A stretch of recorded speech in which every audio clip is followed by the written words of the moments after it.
Live from London, it's Car-Boyz. Hello, one and all, we're back. Hello. Hello. How are you, Simon? Nice to see you. Fit and well. Nice to see you. Nice. See you nice. Yes, Bruce Forsyth, of course, is helping everybody socially isolate as well, because he likes to say, nice to meet her, nice. Unless it's actually a metre and a half, or a metre, or 5 foot, whatever the government is saying. Fresh from a week of tearing down statues, taking a knee, wearing a face mask, or not doing any of the three. The show that's all about cars returns to the airways. We are back. We're broadcasting live from London Village across the globe via the internet, beaming car knowledge and fun facts, and also useless information, straight into your brain, blasting our way into your world like a Qasim across the Sahara. As you can tell, I've been watching Lawrence of Arabia again, although am I allowed to watch Lawrence of Arabia anymore? I don't think it's on the ban list. Yeah, I think you're okay. Yeah. Not quite. Okay. No. Because I think actually Omar Sharif plays somebody from Saudi Arabia, and he's actually Egyptian. I didn't find that too offensive. It's a bit like I'm Italian and I'm playing a Frenchman, isn't it? This week on the show, we've got the usual fare for you. Car news, great driving roads in lost highways. Corker of a quiz that'll keep you guessing. This week's quiz entitled Sign of the Times, nothing to do with Prince. I will be in the role of quizmaster, complete with a 1970s velvet suit and a pending sexual harassment case. I'll be posting some tricky questions about British road signs. This week's contestant joins me online from the palatial tree-lined surroundings of Edmonton in North London. Thanks, Rich. Yes, North London, both leafy and palatial. It's like Brightside Revisited, but with more banging garage tunes and lots of chicken shops. Yes. Welcome to the show. As my colleague mentioned, we have the news on the way. He'll be talking rubbish as usual in his weekly rant. We have some interesting questions from our listeners in our mailbag. This week, it's full and bulging. And like John DeLorean, I'll be revealing a classic car out of the magician's hat in our classic car section. Well, just like John DeLorean, apart from all those bungs and cocaine. This week, our diamond in the rough, our unsung hero of the working class, and the sign you've made it is the Jaguar XK8. Oh, sexy looking car. I did say Ford parts bin to you earlier on, but I promise I will take that back. It's not very nice to say Ford parts bin to you. We've got a new sponsor on the show. This week it's Croak. Croak is it. The taste of Croak. Shake the can, awake the frog. Zero croak. So all of that and more. So stay tuned. I'm Simon Sejuan, and she bangs and she bangs. Oh baby, when she moves, she moves. I go crazy because she looks like fly and stings like a bee. I haven't got the hips for that actually. No, Simon Sejuan there, folks, who loves a woman who can both play the drums and make honey. And I'm Richard, of course, as we all do. That's not a euphemism either. Yeah, in fact, isn't Ricky Martin gay? So that sort of... Yes. I don't know. Maybe he's referring to the she as a he. We won't delve into it too deeply. And I'm Richard Green, and to all the mothers in the fatherland, I say, Achtung, baby, I got a plan. What you got, Adolf? What you gonna do? How about this one, World War II? That was from Mel Brooks' Hit the Rat, released in 1984. I don't think you'd get that released today. Check out the hilarious video of Mel Brooks on YouTube, you Gentiles. Anyway, this is Car-Boyz. Car-Boyz. We are here. Okay, it's time for my weekly rant where I chat crap for a few minutes. But it's not just worthless crap, it's valid crap. It's crap that other broadcasters just won't touch. This channel and this show are completely gratis free. We do not get paid for this product. And big corporations, apart from Croak, do not sponsor us. So journalistically, and I use that term very loosely, we are free agents in search of the truth and nothing but the truth. So help us Jesus, Allah, Lord Buddha, Vishnu, and of course Mazda, the Zoroastrian god of fire, and small to middle range budget Japanese cars. I digress. If you were following us on Facebook last week, we created a post about police and your rights within the law in the UK as regards to breaking it. Now, a couple of times in recent years, I've been stuck at traffic lights with emergency vehicles. As you say in America, first responders stuck behind me flashing their lights. Fire engines, police cars, ambulances. the latter of which I have a bit more sympathy for than the former. I've always done my best to pull over for these vehicles, trying to get through. A couple of times I've pulled off the road onto the pavement, even when I owned my midlife crisis BMW 3 Series M Sport with giant 19-inch alloys.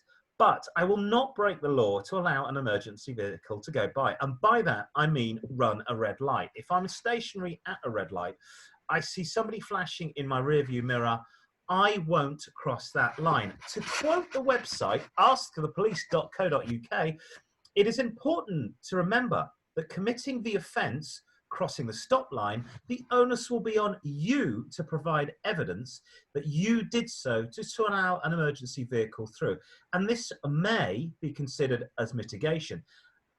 The words I like in this sentence are may be considered. Yes, I really want 3 points on my licence and a fine for helping the police to help themselves.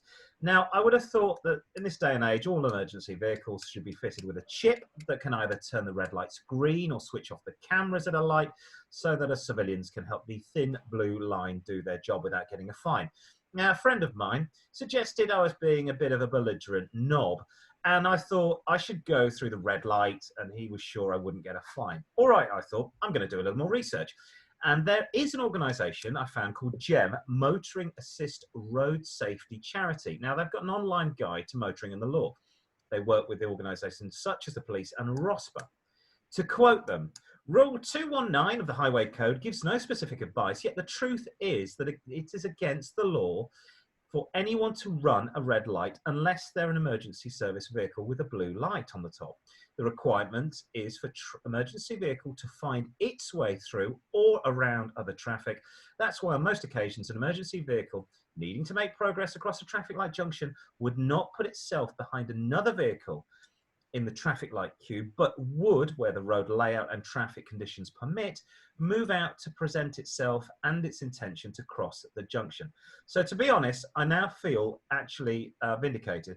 My belligerence at refusing to jump the red light is justified, although the problem, as far as I can see, is that I am in a minority of motorists that know that this is the case. Any thoughts, Simon? I can see why you'd do it for ambulances. I wouldn't move out of the way for police cars. Yeah, I think if it came down to it and you had to go, yes, my lord, I moved out of the way for this emergency vehicle. I don't know. I don't know whether they, as you said, the operative words are may. It may be used. Not all traffic lights have got cameras on the top. There are a few that have.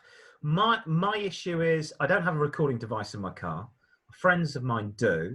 So if you've got that, if you have a Tesla, then you're fine. You're hunky dory because you can see the evidence, you can see the proof. But to have to go through the hassle of going to court to produce that evidence, excuse me, sounds a bit annoying. And I just don't understand why you haven't got a chip on top of a police car and an ambulance and a fire engine that just says those lights won't work. Those cameras will not work. We've switched the blue light on. We're sending a signal to those cameras. They won't work. So I get quite annoyed that the onus is on us as motorists and not on the police that I am sort of trying to help. I would assume that if you had a camera in your car, you would need both one in the front and in the back. That's the problem. The one in the front will show you've jumped the lights, but the one in the back will show you that an emergency vehicle was behind you. Yes. Exactly. So I think it's a moot point. My big worry is most drivers out there do not know that it's that they think, I'm pretty sure that most drivers think it's legal for them to go across red lights when there's an emergency vehicle behind them. Yeah. But you heard it here first. If you didn't know that, that's a bit of consumer advice for you. Consumer advice. See, we're full of useless information. Plus the fact, how many times have you seen a police car go past you with the blue lights on and you've actually thought, have they got ice creams that are melting? Are they trying to get to the station before those chips go cold? Just a thought. Donuts. My donuts and coffee are getting cold. Shall we have some news? Yes, let's go for the news. Get the band.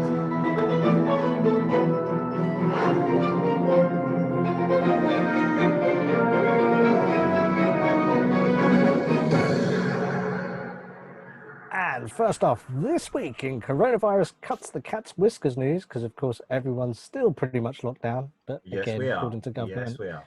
who knows what's going on. Jaguar Land Rover is slashing another 1,100 jobs after its coronavirus crisis caused it to burn through an estimated £2 billion. The British car maker said it will cut the agency worker jobs in the coming months as part of the plans to save money. Its finances have been squeezed after the pandemic forced its plants and showrooms to close, hitting sales. Overall, it said net cash flows across April and May ballooned to £1.5 billion because of the global lockdown measures, and the bill in June expected to add another 500 billion in total. The latest job cuts are in addition to 5,000 roles at JLR already said it would cut last year. It's a bleak announcement, and it came as figures showed that the company had sunk deeper into the red during the year to March the 31st. The coronavirus crisis hammered Jaguar's fourth quarter sales, including in key Asian markets such as China. The firm warned that although a gradual recovery of sales is expected, the future remains uncertain. Ralph Speth, if it's You are pronouncing it right. You haven't got a speech impediment, so yeah, that is his name, Ralph Speth. JLR's chief executive said, "In China, we are beginning to see recovery in vehicle sales, and customers are returning to our showrooms, obviously with masks on, I'm assuming." It's slightly worrying. Things have been weirdly happening for Jaguar over the last, I'd say, 3 years. Bottom's fallen out the Chinese market, bottom's fallen out the American market. This is a company that's making cars for the Americas and to a lesser extent, Japan. They've had problems in Europe. It's sad news. I've got family. I mean, I go back 3 generations of people in my family have worked for Jaguar Land Rover. So it has paid for a lot of mortgages and a lot of houses, and it continues to do so. Both my sister and my brother-in-law still work for Jaguar Land Rover. So fingers crossed. The good thing, that the position they're in at the moment, and it's very good for them, is the Chinese have own a massive portion of Jaguar now. I think it's gone from Tata. So JLR has got that money behind them. So fingers crossed, it will improve for them in the future. Meanwhile, and in Weasel Piss is the new black news, fuel stations in the UK will switch to the greener E10 petrol next year, but experts warn it may cause catastrophic damage to classic cars and models built before 2002, which is not that long ago. The government claims this will reduce vehicle emissions by 750,000 tonnes. Is that of CO2? I guess that's of CO2. I'm guessing, yes. Tons of emissions. Filling stations across the UK will switch from E5 to E10 petrol, which has a bioethanol mix in 2021. While it seems like another case of obscure letters and numbers, those with classic cars and older vehicles are being warned they will need to take additional measures to prevent the new unleaded fuel causing significant damage to their cars. E10 can corrode brass, copper, lead, tin, zinc, rubber, plastic, and fiberglass parts, which is like most people's cars, commonly found in older machines. An investigation by classic vehicle insurer Haggerty UK has highlighted the risk of E10 petrol poses to hundreds of thousands of owners of classic cars and modern cars as well, and motorcycles. The report claims that the introduction of E10 is the biggest threat to old cars since the switch from leaded, I should say, to unleaded fuel 2 decades ago. This resulted in owners of classic cars designed to run on leaded fuel needing to use additives when they filled up at forecourts to protect the vehicle's engines. Or am I right in thinking getting the whole head re-skimmed and new headers put on the block? Possibly, yeah.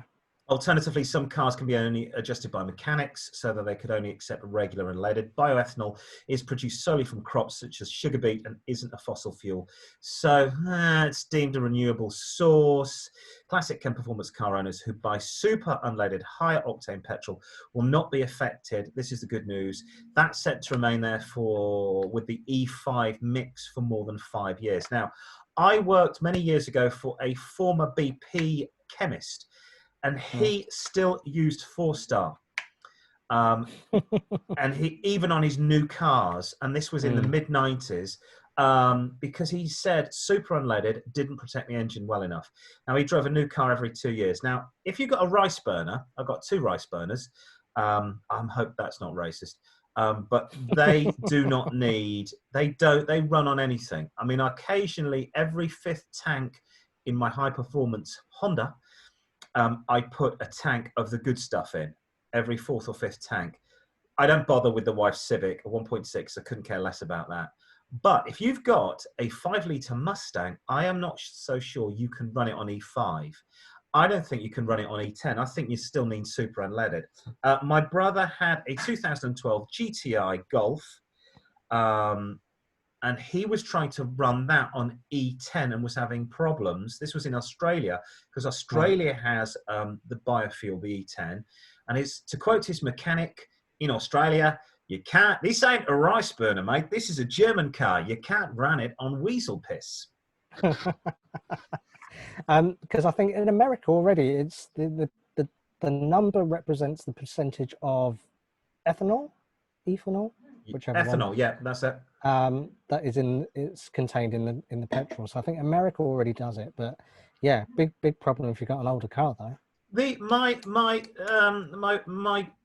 query with saying that biofuel is more environmentally friendly is that and this has been brought out by, if you look at somewhere like Borneo, which is half of the rainforest has been cut down to create palm oil, which is used as a biofuel and used in the food industry, is that it really is getting rid of ancient rainforests and replacing it with palm oil plantations.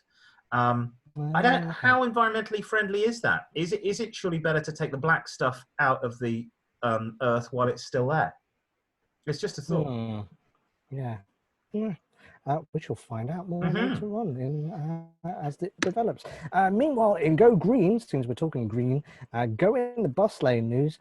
Drivers of electric vehicles are being given green number plates that could allow them to use bus lanes and park for free. This is also very similar to a story we did a few months back. I think in Norway they're doing this. Yes, that's correct. In this country, Transport Secretary and Tory chocolate teapot, because he is, Grant Shapps said the plates were being introduced from autumn as part of a £1.5 billion drive to stimulate the economy by accelerating zero emissions motoring. The plates will feature a green band on the side and can be recognised by automatic number plate recognition cameras, which monitor bus lanes. Benefits include free or cheap parking, permission to use bus lanes, and free entry into low emissions areas such as London's congestion charge zone, which I hear is going to be, as of today, if I'm not mistaken, has been extended, and they're going to extend the ULEZ zone as well, up to the north and south circular. But today the charge has gone up to £15 and will go on till 10 o'clock tonight. Hybrid vehicles will not qualify. Ministers hope the perks will encourage motorists to go electric by turning green plates into sought after status symbol. Don't think so.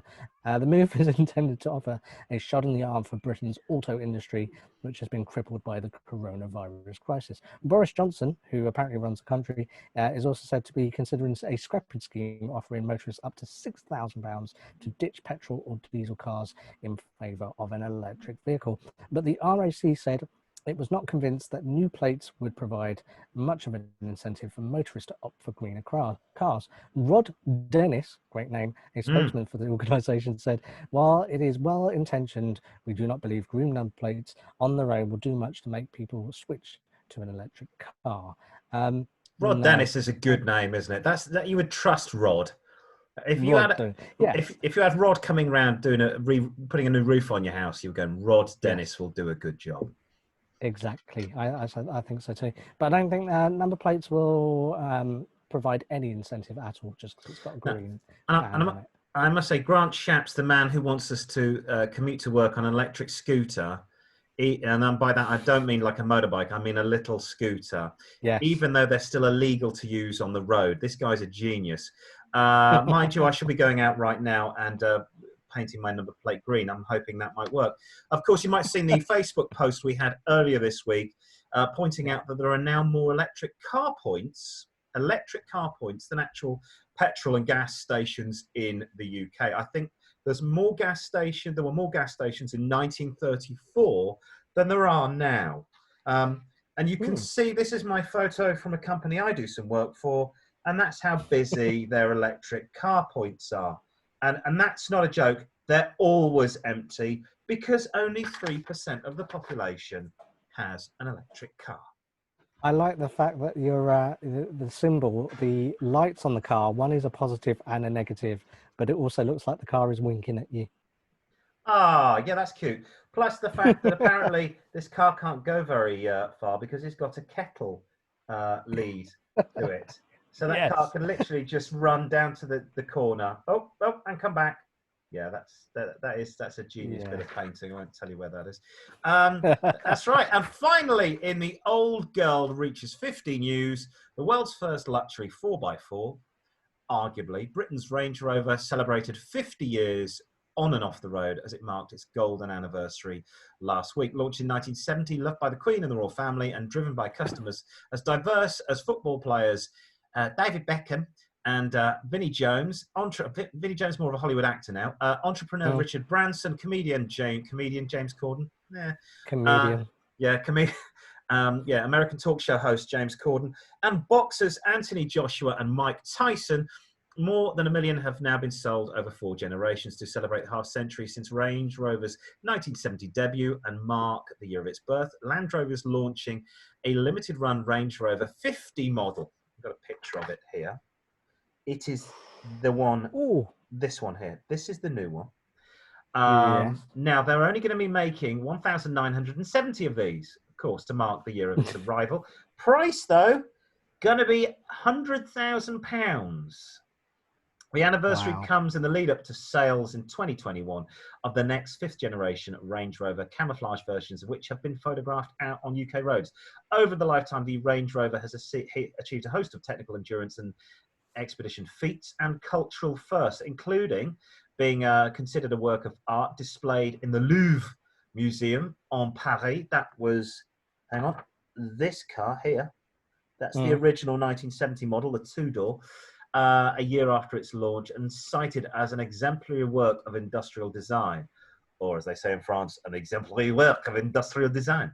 1972, a British Army Trans-American expedition drove 2 Range Rovers from the north of Alaska to the southernmost tip of Argentina and across the infamous Darien Gap, I think in Panama, an 18,000-mile expedition which took 99 days to cover and crossed 250 miles of jungle. There are the lads from the British Army back in 1972. The Range Rover is a classless vehicle. You could drive it if you're a builder. You can drive it to Ascot. It'll fit in at the working men's club when you're having a fight. To me, that, hang on, let me get it right, is a prettier car. The original, I think, is absolutely gorgeous. If you're old as well, like me, you'll remember that the TV former MI5 man Callum drove one of these as well. Callum drove an original Mark 1. Edward Woodward? Edward Woodward, yes, Edward Woodward, who went on to become the Equalizer. He drove one of these. I think he drove a mustard-coloured one of these. Now, those used to be cheap as chips. 10 years ago, you could get one of those for about £2,000. Now, and everybody bought one, and they bought the V8, and they off-roaded it, and they smashed it to bits. My mate had one of these. Now they're very expensive. They are much sought after, and that is a very pretty car. That, a little bit fat for me, I'm not really interested. That I would happily have on my driveway. Well, looking at that picture, it looks like the old Range Rover can drive into the new Range Rover. It does. It's that big. I think this is a case of, as we keep saying, like broken records, that they're building. Obviously, this car has, security features to stop it. Side impact bars, torsion bars, airbags all over the wahoo. It's safer to be on the road than it is in the 1970 version. But also, this is going to be a precursor, this car here, to being fully electric at some point. Yeah. Absolutely. Right. So there you go. There we go. That was the news. I'm going to put on my sunglasses now because the jazz band are about to come in, and they are going to play us some funky tunes as we welcome you to what has become a classic car selection, if I can find the right music.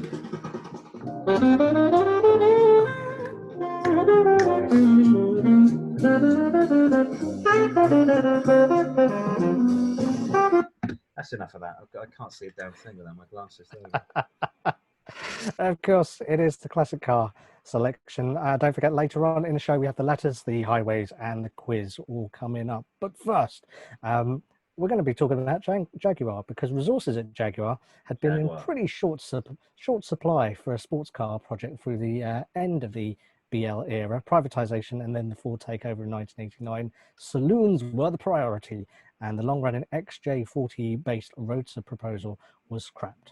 So, in came in the Jaguar XK8, which, if you didn't know, looks like this. It's a beautiful car, beautiful car. Shades of E-Type on the front of the grille. Definitely, definitely. The XK8 was the Grand Tourer, which was launched in 1996 and was the first generation of the new XK series. The XK8 was available in two-door coupe or two-door convertible body styles with the all-new 4-litre Jaguar AJ V8 engine. In 1998, the XKR was introduced, which was the supercharged version of the car. The first generation XK series was built between 1996 and 2002, and it shares its platform, which was derived from the XJS with the Aston Martin DB7. So the DB7 and also I'd say the Maserati 3200 GT are the XK's contemporaries of that time. The initial model was available in 2+2 two-door coupe and convertible, which were later joined by the more powerful R versions. Both the XK8 and the XKR, which was, as I said, the supercharged version, was electronically limited to a maximum speed of 250 kilometers per hour, which in English money is 155.4 miles an hour. And it got to 175 if you took the limiter off. Excellent. Yes. The XK used the all-new 4-litre 32-valve engine, as I said, initially mated to a 5-speed automatic gearbox, but later cars featured a 6-speed auto. The XK came with standard 17-inch alloy wheels, but there was 18, 19 and 20-inch wheels available for an additional cost. Despite its primitive origins of the XJS, computer adaptive suspension, adaptive cruise control were some of the toys that were being offered as options on this car. Both the coupe and convertible came with all-leather interior, burr walnut trim and side airbags. The interior was available in two trims, the classic and the sport. The sport interior trim was aimed at the younger buyer, so I'm guessing those that's probably in their 40s, and the classic trim, which was more luxurious and featured heavy use of leather. The Jaguar was built to much higher quality standards than before, thanks to Ford's input. They said they found it was actually cheaper and quicker to produce a vehicle with parts that were correct to the millimeter than the need for adjustment or filing. In total, 20,000 XK8 coupes were produced. So, what do you look for? Engine-wise, I would say check the engine, check that it starts and runs and pulls well. If all is fine, then that should be a good buy. Listen for a rattly plastic timing chain tensioner. Gearboxes are officially sealed for life, but it's vital to change the oil and filter at around 50 to 60,000 miles. Slippage or jerkiness means that an intermittent rebuild is going to be needed. Ball joints and wheel bearings often wear, so knocking the steering out of kilter. Check for slack, uneven tyre wear and costly dampers on the computer suspension versions. Electrical issues can be complex to diagnose and pricey to fix, so check all of them work, especially the windows, seats and column stalks. As ever, check for emulsion in the oil filter, oil filler cap or oil in the water. If either is found, walk away, because bills can be quite eye-wateringly expensive.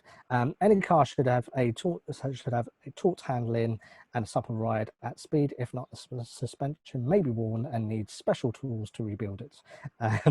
Even changing the rear dampers is complex and costly, so I'd say beware. The XK8 range offers an impressive performance and style for the money, but that won't be the case forever, because this capable, elegant Jaguar is increasing in appreciation in the classic car market. So I looked this morning online and found a 97 P plate Jaguar. Nice. In red. with 58,000 miles on the clock for £5,200. That is Old Man Red, isn't it? That really is. It is. It's Jaguar. Did it have a cream? It's drunk. It is. It's Drunk Man Cheeks red. Yes, it is. I would say it's also Golf Club red. Now, and it's. I can imagine one of the two Ronnies driving that. I think I prefer it in that colour. What did that come with? Cream leather interior as well. It did. Yes. Yes. It is. Yeah. Cream leather. Cream leather. And also, I think if you were to own that car, you would have to put a Panama hat on the parcel shelf. And some driving gloves. You need some driving gloves. Definitely suede driving gloves with the string on the back. I like this car. I like this car for two reasons. The first one, it's not Rover, it's Ford. It shares its heritage with an Aston Martin. It was the first time Jaguars were slightly reliable. Because before that, the engines, the electrics, they had loads of problems, rust, stuff used to break off. It's a little bit of a Mondeo. The switch gear, I think, is from a Mondeo, but it's a livable car. Now, the reason that is so cheap, and it shouldn't really be £5,000, is you are going to spend a lot keeping that car on the road. Yes, it's a thirsty beast as well. Okay. So you know what? If that's going to be a weekend car, why not? I think that's a pretty good, reliable $5,000.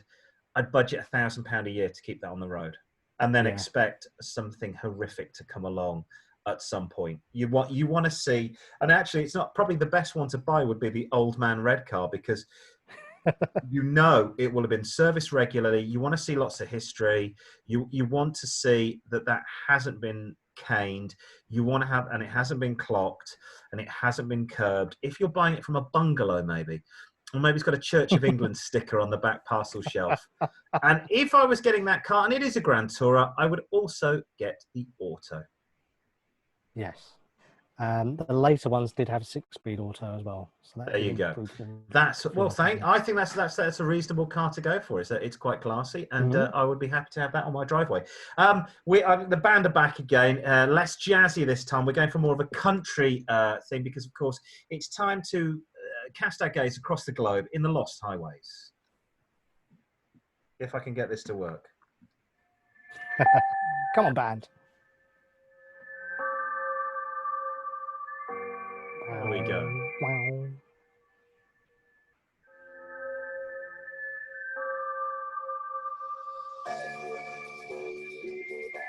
Thank you, boys. That's enough of that. Yeah, it's Lost Highways. Now, it's a feature on the show where listeners can email in and give us their favourite roads and the reason they love them.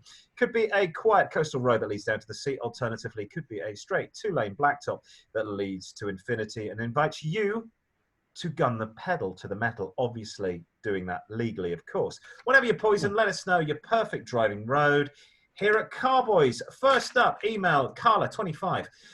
Says the best road she's ever been on is the Col de la Bonnette on the France-Italy border. I think we're in the Alps here. She says from Jossières to the north to Saint-Étienne-de-Tigny in the south. It's possibly one of the most famous roads in the Alps. Claimed to be the highest road in Europe. The 2-litre teardrop-shaped loop, here's part of it, is around the Kim de Bonnette peak, which is almost 10,000 feet. From either side of the pass is the highest paved route through the Alps. The road surface is smooth and the scenery on the way up is breathtaking.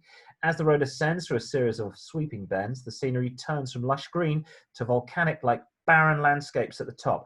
As you link the series of bends, this is a great driving road, taking the scenery on the way up to the summit, where you can enjoy the panoramic views from the south. Climb starts at Saint-Étienne-de-Tigny. It's 26 kilometers long. Over this distance, the climb is almost 5,500 feet. That's an average of 6.4%. Might not want to do that in the Jaguar. On the climb to the actual Col de la Bonnette, this is one short section over 10%, but the loop around the Kim de la Bonnette The gradient reaches 15%. Wow. The road has been used on the Tour de France. It's well maintained, so you can knock over a few cyclists. The descent from the summit gives a good view of the road ahead, which is something to behold. The road gets more challenging at the times. It's very narrow. It's a worthy route to one of the top 10 in Europe. I holidayed in the French Alps in the summer because my wife used to live there, and the roads are superb.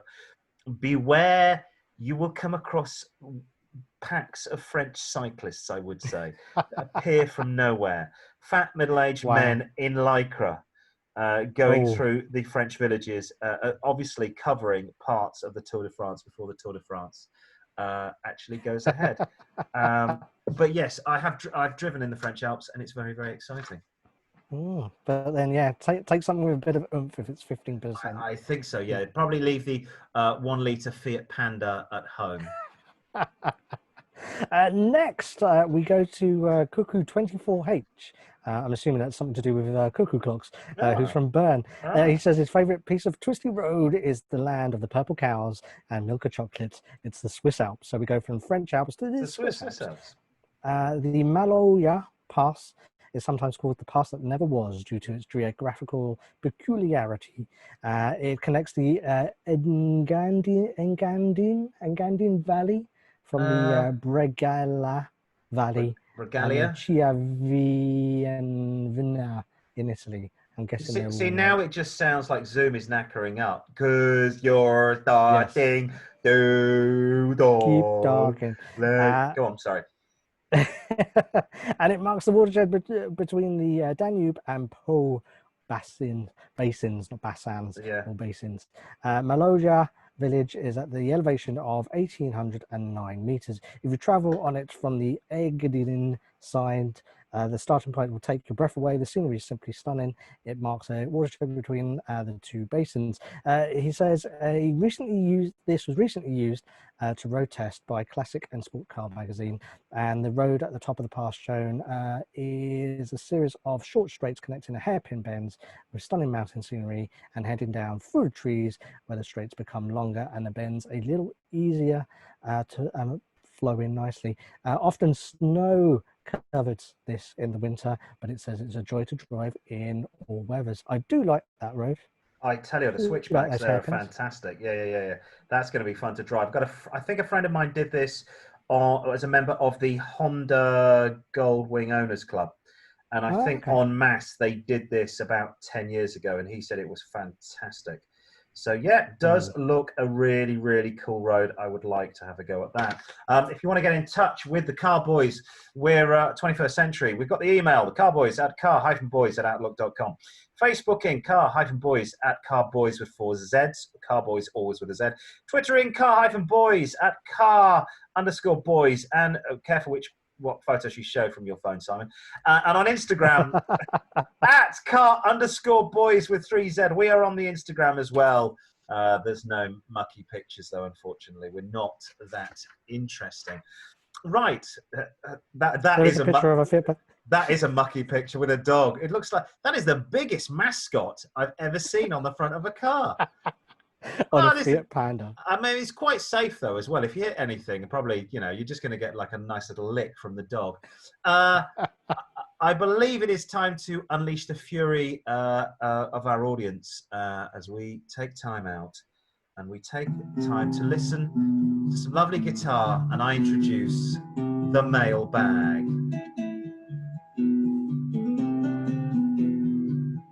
They're very diverse, the band we have here on the show. Thank you. And also royalty free, which is what we really like. They are available for hire. Exactly. Royalty free. We go to the mailbag, which of course is full and bulging. Steve in Canvey Island, Essex says, "All right, lads, how you doing?" That's my Essex impression. All right. So cheeky. All right, geezer. He says, just bought an old van from the company he works for £1,000. He's converting it into a camper van and plans to go on holiday in the summer. Good luck. It's a 2009 Transit. He wants to head off to Cornwall for the beaches. Did you say beaches? Beaches, yes. Oh, beaches. It could Yeah, okay. be, it could be Zoom playing up if it sounded differently. Yeah. Are there any secret places, he asks, where one can camp for free? Ooh, I say. If the in the USA, as Slab City, do we have a UK version? It's been years since I've been to Cornwall, but I do remember the nice roads. But I The don't. roads are fun to drive. Plenty of beaches as well from my memory from going last year. So what he's referring to is Slab City. The Slabs Okay. is a big snowbird community out in the Sonoran Desert in the California Badlands. Basically, it's an old Marine Corps base from World War II. Got abandoned, and I've got concrete slabs everywhere. So all the Nissan huts got taken down. And people just park up there. Some people live there all year round, rent free, or they just go there for a few weeks of the year. And you do this in Australia as well. You get people that retire and just buy a big motorhome and cruise around the States. They do it in Australia, and then they're called snowbirds because they never ever see snow or rain. They just drive round the continent. Certainly it's doable in Australia, and you don't have to pay much rent. The problem is in the UK, land is far too scarce. There's nowhere like Slab City. What you could do is go online and check out the forums, because you're going to find a few places, a lay-by that's really quiet that you could probably get away with for a night, or a quiet country road. Sounds rude. Yeah, dogging locations apparently, where you can walk your dogs. Americans are going, what else would it be, dogging? You just walk your dogs. Dogging in the UK is something very different. Something else. Ask who was the Liverpool player that got caught doing a bit of dogging? 5 Live radio presenter. I'm trying to remember. Stan Collymore got caught doing dogging, and he didn't walk his dog at all. He did probably watched a couple get it on. Now, what I would do, I would. What's his name? Steve. I'd be prepared to shell out a few quid, and you've got your van. You'll be able to do things like, if you turn up to a beach at like sort of 8 o'clock at night, and there's a big car park. I'm just thinking of somewhere like Port Trawangan. You will. There'll be no parking charge from sort of 6 p.m. to 6 a.m. So you could park there overnight, then pay the parking in the day. And the police aren't really going to move you on, but you can't stay there for sort of a week. You're going to have to pay the parking for a start. What I would do, Port Towan is where I was last year. There's a pub called the Victory Inn there, and they've got a big back field where you can park your camper van on. So at the moment, I don't think anything is open, COVID. So it might be worth phoning up a few pubs saying, can I just park my van in your car park? Can I park it on your back field? I'll give you 20 quid for the night. I think you've got to go on online forums, but something like Slab City, unfortunately, does not exist here whatsoever. There you go, Have Steve. a lovely holiday if we are allowed to actually go on holiday. Alien Life Form contacts us. Alf. A 1980s reference there for everybody over the age of 40. Alf contacts us from Jacksonville, Florida. He says, "Hi boys, love the show. Hope you're well." He is a lover of European cars, especially two-seater sports cars from the UK. His question is, should he come to the UK and buy one, or get a US car from the United States? He would love an MG TD or TF, and why would he not? Look at this. Look at that beauty. I think that's a 1951 MGTD. 1.25. It's effectively got the mini engine in it. The engine that went on to be in the Mini Cooper. Fantastic drive, perfectly balanced. Now, by all means, Alf, please come in your flying saucer to our country. Spend lots of money. God knows we need it at the moment. I would not look any further than your own state for classic cars. Firstly, Florida ain't Britain. Your cars have nice weather. They haven't got the rust to deal with. Over here, you will not find a car that isn't covered in rust. Even ones that are garaged will have a touch of rust. Think of cars from Chicago, New York. They're all rusted through. So if you buy a car from the USA, you're also going to get a left-hand drive car and not have to deal with the issue of right-hand drive. So you'll be driving on the wrong side of the road. Now, these cars, what most people forget is these two-seater sports cars were imported bucket loads into the States after World War II, because American pilots came over here and they drove things like Morgans and MGs and went, we want those. And there was a Wow, gap these in are the good. market before Corvette was producing the Stingray. Right. This is what Americans bought, and they continued to buy these cars into the 1960s. Hence, there's loads of them in the USA. We went online to carsforsale.com. This 1951 MGTD, matching engine and chassis, or as we say in England, chassis, with 68,000 on the clock, older registration from the early 1990s, dark black with green interior, good service history. I've got other details here. $16,000. You would be hard placed to find a car of that pedigree in the UK. It's also in Tampa, so down the road from you in Florida. So I'd stay in Florida, get hold of Abingdon's finest locally. That is a beautiful car. I'm sorry, I just can't keep staring at that grille. Lovely green grille. Very and nice. adds a touch of class as well. Yes, so there you go. Also, if you have seen the new Hollywood film Once Upon a Time in Hollywood, the film director Roman Polanski in the movie drives an MG TD, I think. Yes, fantastic. So there you go. Another one we've got Carl DM. Says hello from Cairo. He lives Salam alaikum. In Egypt, but is originally from Austria. Okay. He says he's thinking about buying a holiday home in Sardinia. Nice. Can't help with that. Don't know anything about buying holiday homes. But he's trying to work out the logistics of getting a car to use when he goes to stay there. He reckons he'll be staying there from June until September each year. He was thinking of buying an old Fiat Panda and putting it on stands each autumn in the garage to save the wheels, draining the fluids, and then coupling the battery and so on. What do we Car-Boyz think? That's quite useful. We've always said take it out of gear, don't put the handbrake on. He's putting up on jacks, I'm guessing. Yeah, I would say jacks or stands. You're going to have to do that. My other thing was, if he's owning this house in Sardinia and he's going to be there for about the summer, effectively, he's obviously going to have somebody that looks after the house. So the best thing to do is say to them, can you do me a favor and drive it around the block every week? Then you won't need to put it on stands.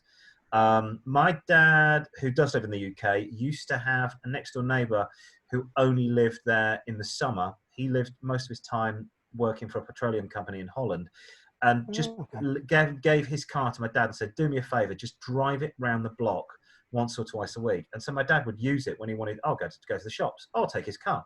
He'd nip round next door, start the car up. The other thing I had a thought about was, how about going electric? So because they need less servicing than a conventional car, there's no oil filters, the brakes don't get much use, there's no clutch. I had a look online in Italy and we found this Nissan Leaf, actually not this one, but one like this, because this is a British registered car. We found a 2016 Nissan Leaf in Roma, full service history, 33k on the clock, for sale in Rome for €9,000. So, and let's face it, it's going to be more reliable than the Fiat Panda. Anything's going to be more reliable than even the new ones. But I would say that you're still going to need to drive that car around. If that car sits for any amount of time, you're going to get bald patches in the tyres. The tyres are going to warp. Or alternatively, what he could do is speak nicely to the local car rental people and see if they'll do him a deal.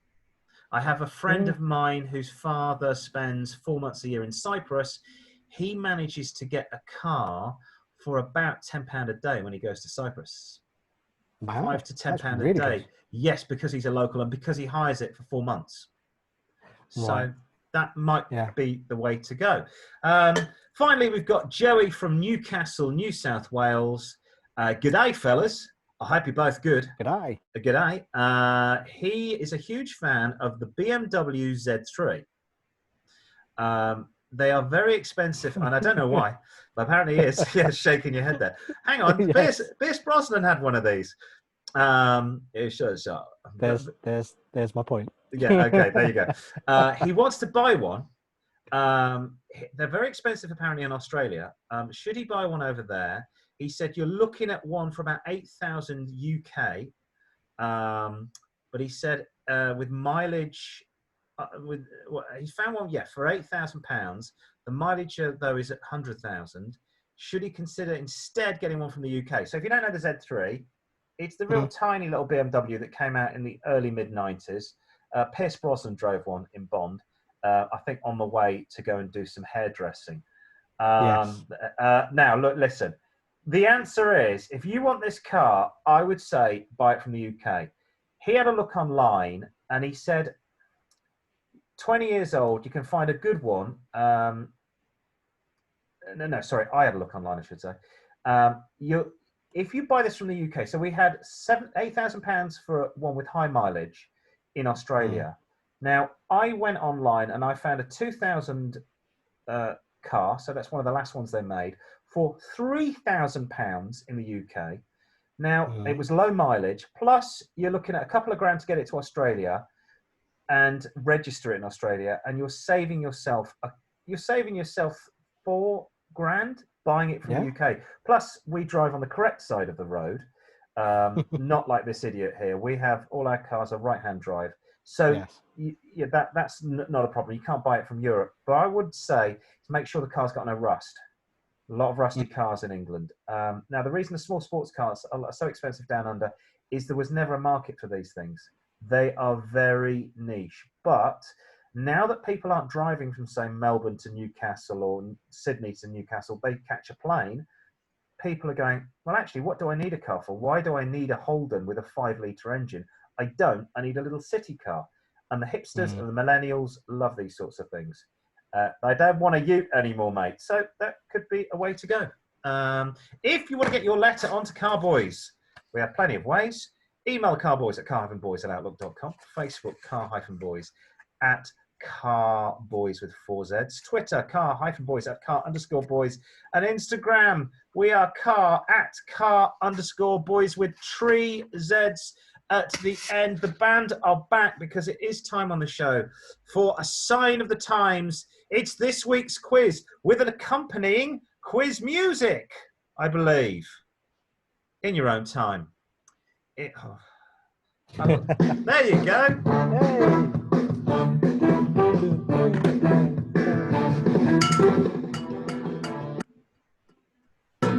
That's right. Time now on the show for our weekly quiz. This week we've got our fingers on the buzzers even, and our thinking caps on. Shall I say that again? Fingers on the buzzer. Oh, the crowd are here. Yay! Yes, time now on the show for our quiz. We've got our fingers on the buzzers and our thinking caps on as we ask a lucky contestant to guess the British road signs in a sign of the times. Now, this could be a warning of a level crossing ahead or merely an indication that there's a fight taking place in a local pub car park. Whatever the sign, there'll be a geek out there who knows the answer. Talking of which, we have joining me this week from COVID-19 infected North London, a young man who's been driving for more than 20 years. He's very, very tired. Okay, Simon, you're here to win big on our quiz, a sign of the times. Yes. Are you ready?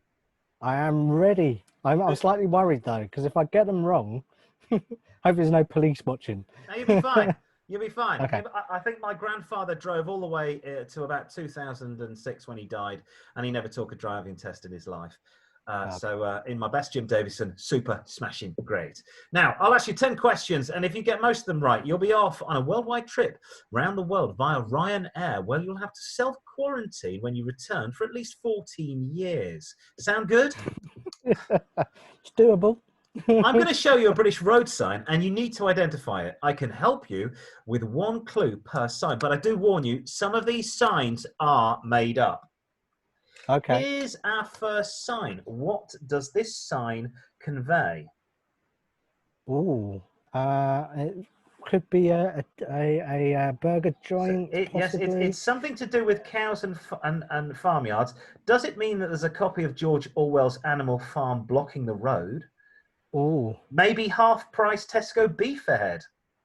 I think it means cows crossing. Yes, we will take that. That's correct. Cattle likely to be in the road. That's correct. So 1 so far. Moving on. Now, here we can see a woman driving I think it's a woman, or a person driving a horse and cart. What does this mean? You have entered a time portal and the year is 1873. Beware, a peasant is collecting victims of the plague ahead, or possibly COVID-19 if things get really bad. It's an ancient village. It must be.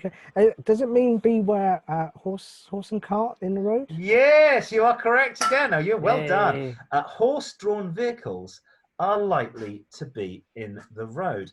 Right, so that's 2 out of 2 so far. So doing really well on this show. And moving on, of course, we have stand by. We have this sign. What does this sign indicate? Maybe you are now entering the Middle Ages and be careful not to get burned at the stake. Maybe it's the way to the beach. What does this sign indicate? Or is it not? Is it? I think someone's building a sandcastle somewhere. It means that way to the sandcastles. This is a trick Can I have one. a clue, please? Yeah, the clue. Well, yeah, I can't really give you any more clues, apart from the fact that some of these aren't going to be real. Beach. I don't know. No, it's completely fake. It doesn't mean anything. This is apparently not a real road sign. This is a completely made-up road sign, but I like the fact that it could be sandcastles ahead. No, that's a fakie. So if you do see that one, don't slow down for small children ice creams. I would accelerate. It might be a trap. Okay, we have another sign. Now, what does this show? The quickest route from Berlin to Warsaw, possibly? Maybe mind out for a Russian invasion. It looks like what's those things that judges have? Oh, a gavel. Does it look like a gavel? Beware a large gavel ahead. No. This is I'm thinking definitely a real one. It's a tank range of some variety. Do you know, I'm going to give you that. Beware slow-moving military vehicles ahead. Now, I've got a special one for this. What does this sign indicate? Maybe in 1972, a crack commando unit was sent to prison by a military court for a crime they didn't commit. These men promptly escaped from a maximum security stockade to the Los Angeles underground. Today, still wanted by the government, they survive as soldiers of fortune. If you have a problem, if no one else can help, and if you can find them, maybe you can hire the A-team. No.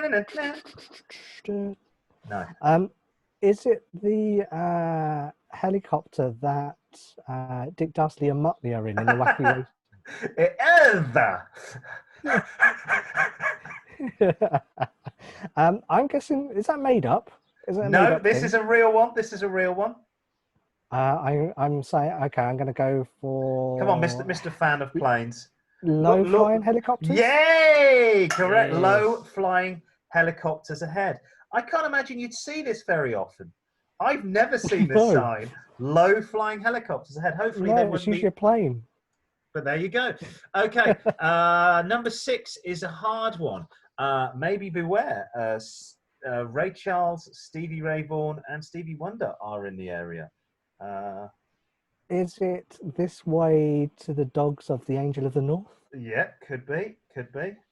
Is it The Silhouette of Alfred Hitchcock? Yes, it could be. I'm guessing it could be Blind People with Guide Dogs? It could be. I'm afraid it's another... It's not a real road sign. That one is a made-up one. So two wrong. It is just the most confusing thing in the world, isn't it? Alfred Hitchcock with his dog up ahead. Yes, here we go. Number 7. Okay. I'll give you a clue for this one. Watch out for careless members of the Provisional IRA. Is it warning you're now entering North London? Currently, yes. Or Milwaukee, or New York, or what's the new state within Seattle? Carl or something. I'm guessing it's something to do no explosives in the car. Yes, this is a weird one. No vehicles carrying explosives, which is strange because I actually think that would be a prerequisite of being in a car. Most of the time, you shouldn't carry explosives, as opposed to a sign telling you to leave your explosives at home. So, Simon, when you come down in your 1962 Hillman Minx, please leave explosives at home. That maybe was that was brought out in the 1970s against provisional members of the IRA. Okay, this one's great. What does it stand for? This one, a paparazzi-free zone, possibly. No photos. David Bailey is banned from the area. So it's usually the sign of a speed camera, but it's got a cross for it. So I'm guessing it's speed camera not working. Actually, this is another made-up one, I'm afraid. This is not a real road sign. If this was a real road sign, we would all put our foot down to the floor. Well, not all of us. Obviously, not the presenters of this show. But some people would take advantage of that. Right, we're nearly there. Question number 9. Look at this sign literally. Beware, pregnancy lies ahead. Fat people go straight.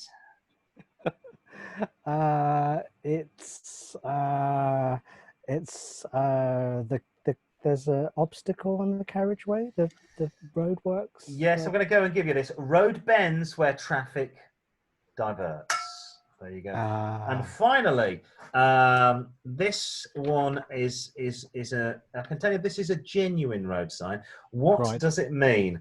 Amphibious cars only. Stuntmen route ahead. Roger Moore's Lotus Esprit welcome. It is. It's a warning sign because it's in red triangle. Yes. Inside that there is a little stream. Yeah, I'm going to give you that. Water course alongside the road. So I guess to warn you not to drive your car in a sort of Burt Reynolds type of way on one wheel with the other wheel in the water, thinking you're Smokey and the Bandit. Well done. We're going to give you 7 out of 10 there. The crowd are happy. They're very happy. Well done. Yeah, your prize, of course, will be a world round trip round the world in 80 years with Ryanair, because that's the time you will need to self-isolate if you visit every single country on the list. So well done with that one. That is about it from the show. Now, next week, we haven't mentioned this. Of course, it was Land Rover's 50th anniversary. It is our 50th anniversary on the show next week. So we'll be celebrating, not 50th year. That would be quite strange. Internet's only been around for about 15. Now, next week is the show's Golden Jubilee anniversary, our 50th podcast. So we're going to be looking back at all the previous shows. We're going to be giving you an insight into the motors that made our lives for better or worse. It will be the cars that made us, and we'll be highlighting all the stuff we've done over the last year or so. That's it from the show. Make sure you email us at the above sites. Make sure you stay in tune. Going to have us an exciting week this week, Simon. Anything planned? Sunning myself. Sunning yourself. My tan. Oh, and apparently a viewer thinks you look like the Rock, but I was thinking you look more like the Pebble. He doesn't work out quite as hard as the Rock. He's not up at 4:30 in the morning bench pressing weights. More like having a good sleep. That's it from the show. Thank you for tuning in. See you next time. Bye-bye. Bye.